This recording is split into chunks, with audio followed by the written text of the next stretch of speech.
So this is going to be a different kind of video than normal. This is actually going to be Unity Motorsports Garage first podcast.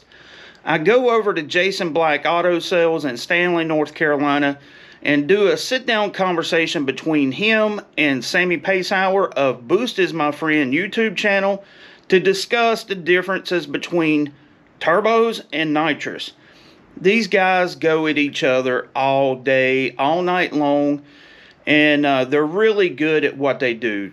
The boss man, Jason Black, has been running nitrous combinations forever with Body Count and Papa Smurf, two awesome cars.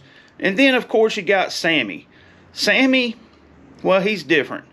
He's got this Ghost Fox body with a LS-powered turbo car, and I've never seen anybody work as hard as he does to make it to the track. He can blow his stuff up tonight and be back at the track next week running and never miss a beat. He works really hard and really dedicated. And if you want to see some good content, go check out his channel, Boost Is My Friend. But we're going to get this conversation started, and hopefully you learn a little bit from it, and it should be fun. Jason Black, the boss man, drives Body Count, Papa Smurf, and then Boost Is My Friend. A lot of y'all watch his stuff too. You know Sammy, he's the turbo guy. So we're going to talk about nitrous and turbos. You got to plug his channel, I guess. Yeah. They just plugged me. Boost Is My Friend. But being a nitrous guy, he's used to plugging guys over here. So it's been a family show. It's a family show. Can't take you nowhere, man. I had to. You know, I got them all night, son. They're coming. Y'all stay tuned. All right, so in our world, we grew up with nitrous. All right. Absolutely. We all did. I did too. Yeah, I come All up right, right, over here. very end of it, right when turbo started becoming a manly thing, you know. So what made you switch to turbo? Actually, I started out with turbo. Like my first car was a little turbo probe. I had a 90-mile turbo probe. It would run like 920s. My father-in-law, he had like an IROC Camaro. It'd run like 960. So I was like, didn't take me long to figure out my little four-cylinder with a turbo would beat up on his old stock IROC car. And then from then on, I just progressed into the DSMs. And then I realized, in all honesty, I realized how big of a headache they become.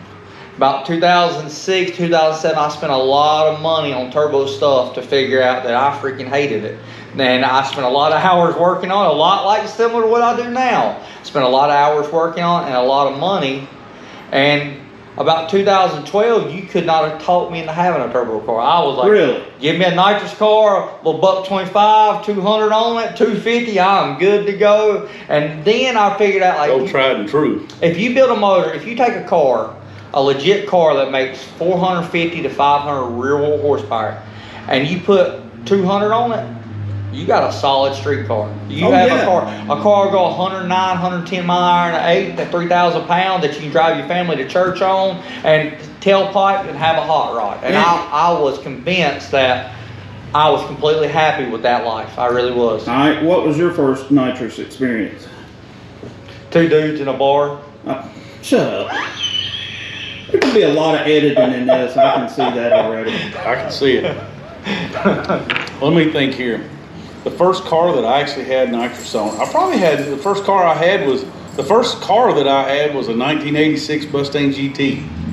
And I put nitrous on it. I put together a kit, put nitrous on it. And then the second car I had that had nitrous on it was a rail job that I had. That's the one that I sold to Floyd, and it's probably in the field somewhere, exactly the condition it was today. And it had a for your Ford fans out there, it had a Cleveland 4-barrel motor in it. Really?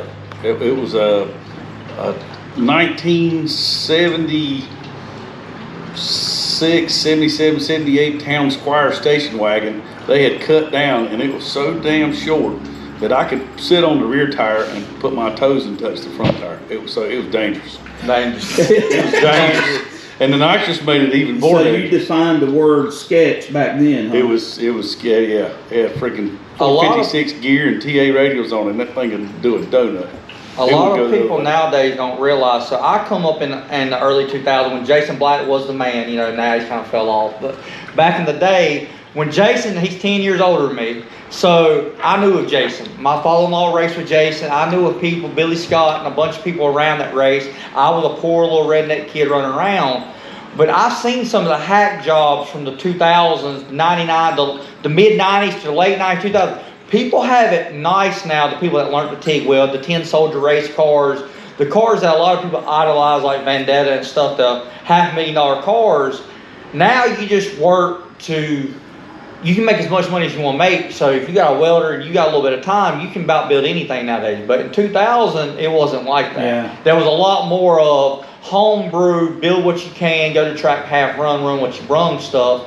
And through time, like anything, has gotten better. But I've seen them cars like that were super, super sketchy and super fun to watch run. You can buy a package now. You can buy an engine package. Yeah. There's no you call it Mark Mickey for your nitrous combination, turbo combination, blower combination. He sells the transmission, torque converter. Yeah. Sells you all that stuff. You go to TKM or freaking Pete Harrell or Gene Fulton nowadays, or anybody like that, any of the big names.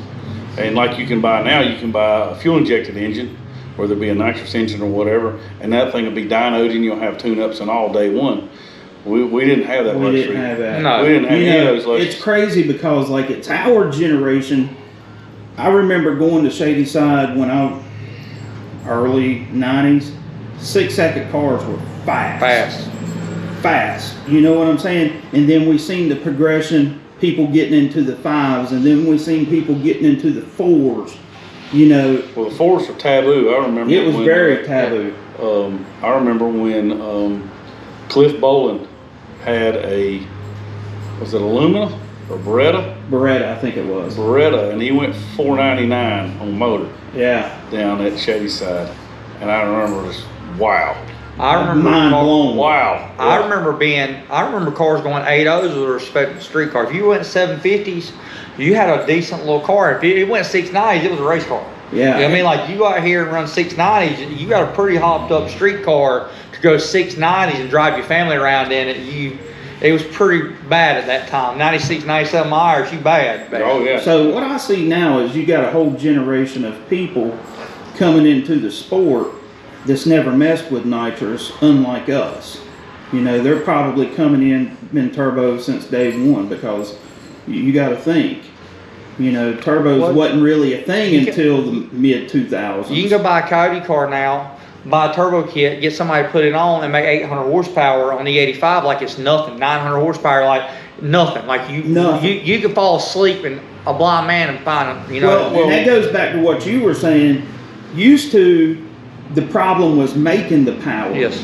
Now you can make the power just about in any platform. Now the goal is keeping it together, no matter. Well, you know, when we came up, if you had a 500, let's just say 500 horsepower. If you had 500 horsepower car you could drive, that was bad. Gangster. Now, if you want to just be pretty badass on the streets, you need to make it 800,000 horsepower. 1,000's the magic number. When you for most guys to say, "Hey, I got a badass street car." Yeah. You got to make 1,000 horsepower now, and that's at the wheels, not at the crankshaft. So yeah. When you had a fuel injected Fox body, 302 car, bone stock, it'd make 165 horsepower on a dyno, 170 horsepower at the wheels. Oh, I believe that. And you turn around and you cam it, put a B cam in it. Well, when you didn't have software to tune them, it hurt drivability, it hurt performance. You might make 200 horsepower out of it, and that you at a car show, they're going to tell you, "Oh, it makes 450 because you can hear it. You can hear it. It's just a B cam over here." And there was certain people out there you could see that would have a car that would really run. They knew the ins and outs. Like you'd have 3 or 4 special people out of a town that knew their stuff, and everybody else was just car show people that would tell you about how fast their car was and this, but you never really seen that. Yeah. But like I said, I never have been a huge dyno guy. I'm more like a time slip guy. Period. Dyno numbers don't mean squat if you can't get it to the ground. If you can't apply it properly. And if it don't make it in peak, because like Blue Ridge Motorsports years ago, they had a Honda made 1,000 horsepower. Never it would go, and then it would come alive for a second, and then it would die because they just made peak power. So it was a dyno king. And that's all it was. That's all it was, and it built him a reputation on it. That's cool and all, but that does nothing for me personally. So looking at where the sport's at now, let's say I wanted to build an all-out race car. Is there more places for me to go race as a nitrous car or as a turbo car?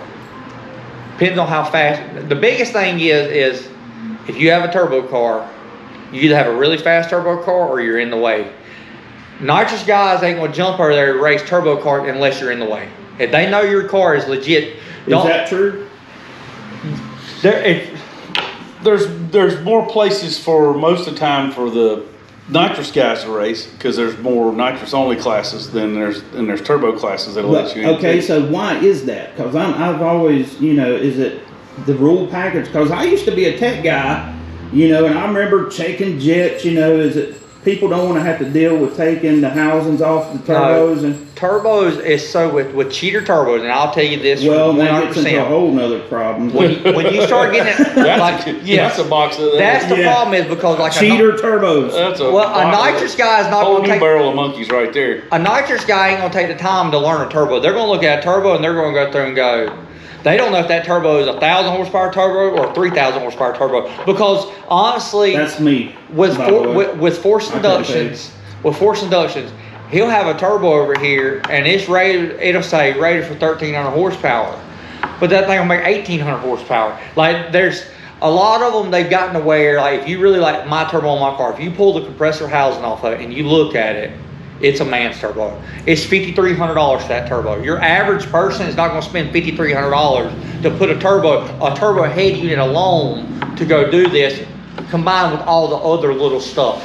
Turbos are cheaper to race week in and week out if you don't tear stuff up. Well, they're easier to cheat when they're not controlled too. Yes, and the thing about like nitrous guys, they're not going to learn. They don't. If you say 88, Jason's going to think, oh, it's a cheat up. Like they make an 88 that's a legit 88. That is by whose standards though?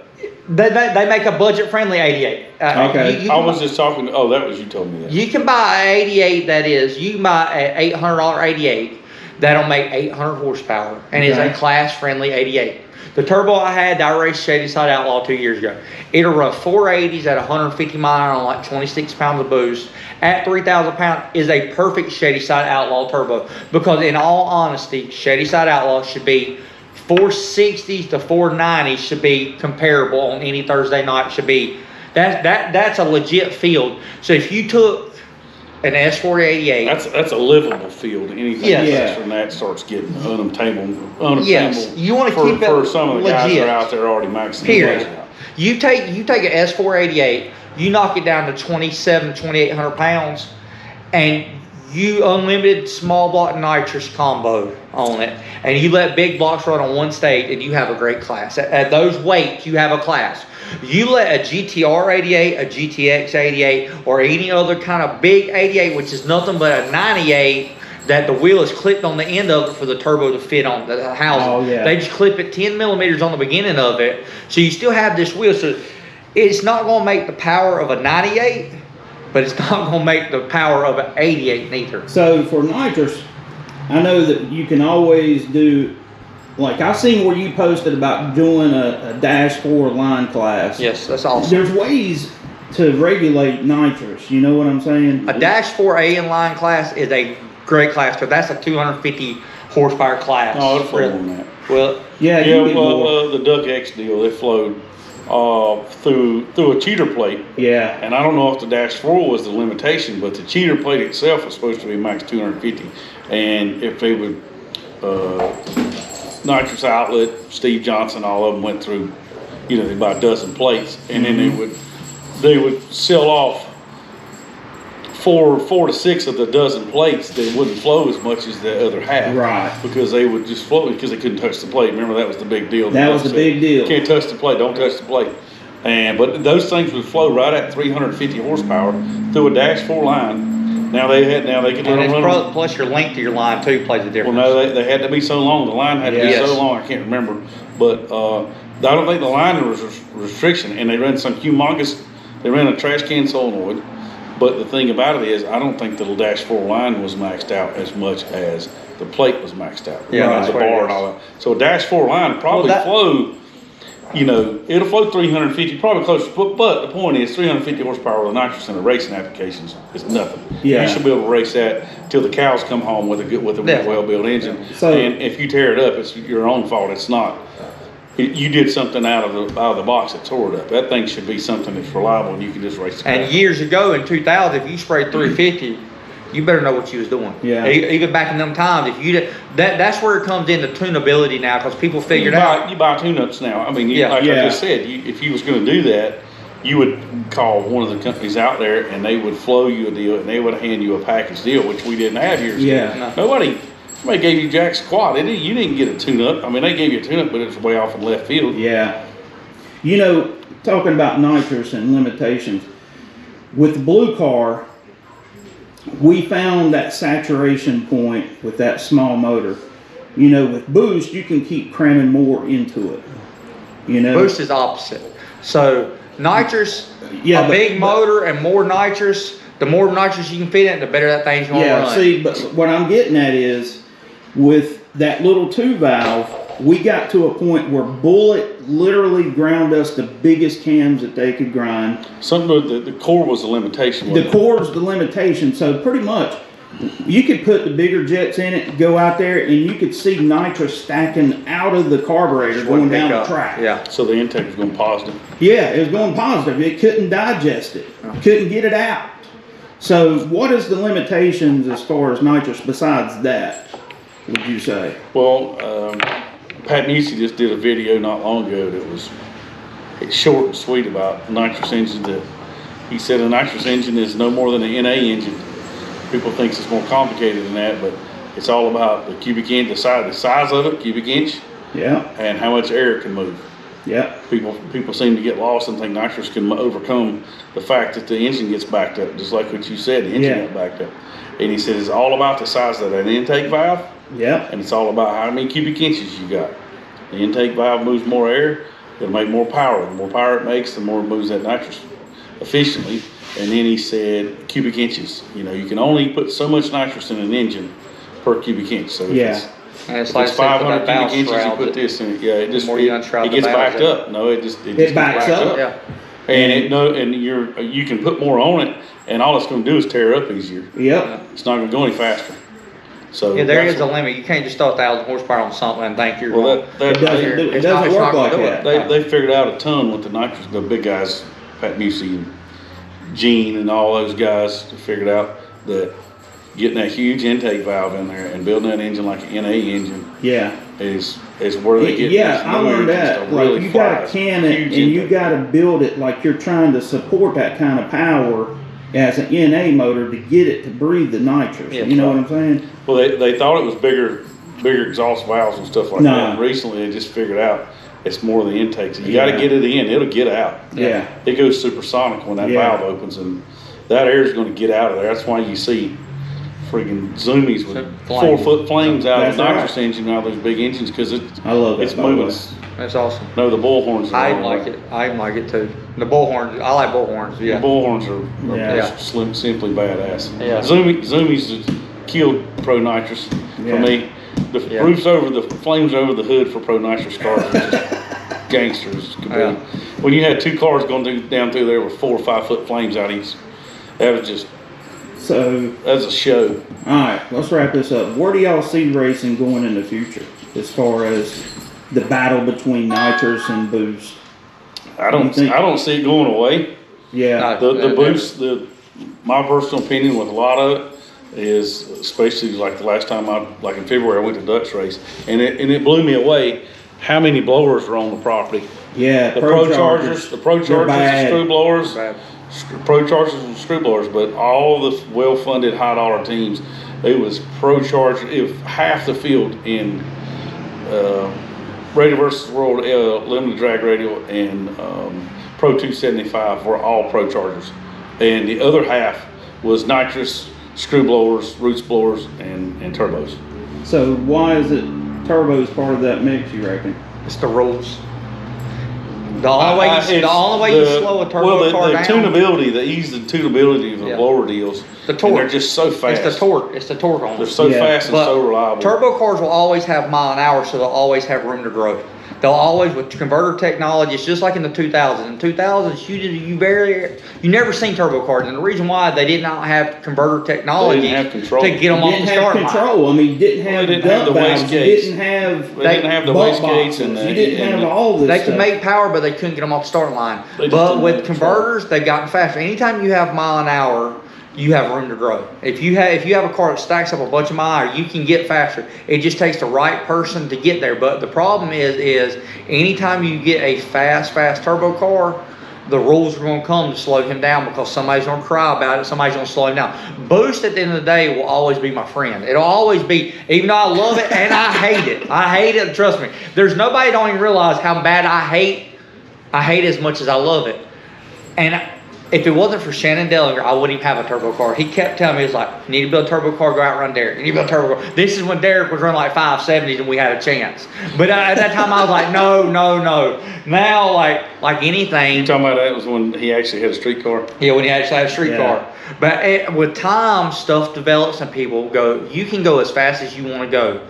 But in a lot of races, the rules is what dictates whether somebody builds a nitrous there. Because you want to slow turbo cars down or blower cars. You want to see them blower cars get yanked off and get a nitrous skip, drop 400 pounds on a nitrous class, and I promise you, next Dutch race, it'll be all nitrous cars in the field. You take 400-pound weight loss on it. They come and go. I mean, as the rules change, people sway back and forth different directions. And like I said, as of recently with the Pro Charger is a perfect example. 10 years ago, there wasn't many Pro Chargers out racing in comparison to today. I mean, the next big thing will be everybody will have. The fact that Proline picked up the Hemi and did the Pro Charger deal, and it came out of the box swinging. But like I said, when I said Pro Charger, well-funded teams. We're not talking about budget guys. No. Budget guys can take a 5.3 or whatever, small block Ford, whatever, and buy themselves not a $4,000 turbo, but a $1,200 turbo, and have fun, and beat the wheels off that thing for a long time, and go race and have fun. And they don't have a $30,000 engine and a $5,000 turbo and all that stuff. I think a lot of people get caught up in people don't stay in their lane. They just don't. People get to the track and their ego gets to them, and that's when they start spending that money. And I've seen a lot of guys do this. I've said this about Derek for a long time.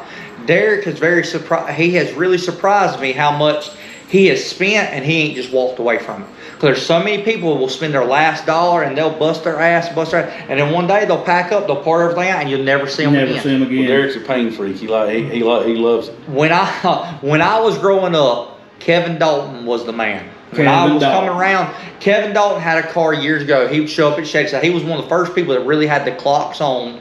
He'd run 520s to 540s on night, and I was like, that dude's bad. Had a little big block nitrous car would just run, and he raced the very first Superman car. I think he raced it like 140-something mile an hour down at Pageland, I think is where it was, or somewhere. It's one of them little backwood tracks. He wrecked on like a 520 pass, and he rolled it. But when I was a kid, I looked at him, I said, I want to go 520s one day. That was my goal. I want to go I didn't care what nobody else ran. I said, I want to go 520s. And technology has allowed that to be a lot simpler than what it used to be. Well, it's funny you say that. In 08, when I got the black car, the SN95 car running, I had an all-aluminum 632 conventional head motor.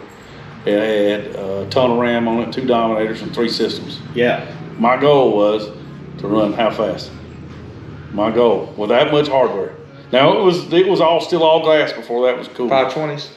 499. 499. 499. That's everybody's goal. That was on 28s, stock suspension on 28. And that was bad though. That was in 08. And I unloaded that car when I got it running. I unloaded it, and it wasn't on 28s then, it was on 29s. But I unloaded it, and on the 3rd or 4th pass, it went 502.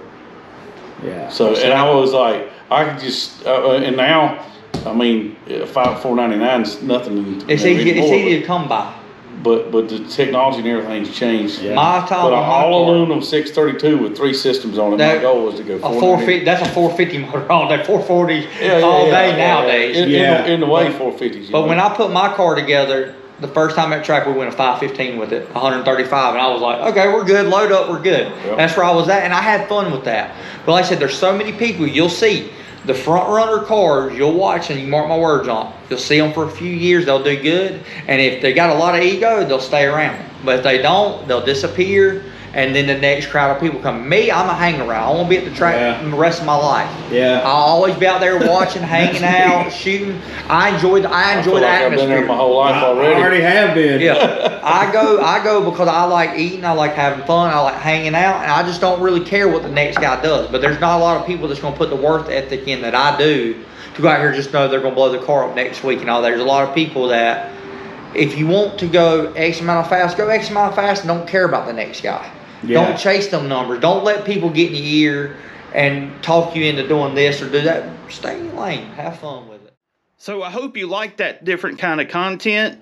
Like Sammy says, stay in your lane, do your thing, and you will be better off for it. Just like me and Casper. I know Casper is slow compared to those guys' standards, but I'm having fun. And eventually, it's going to be a 5-second truck.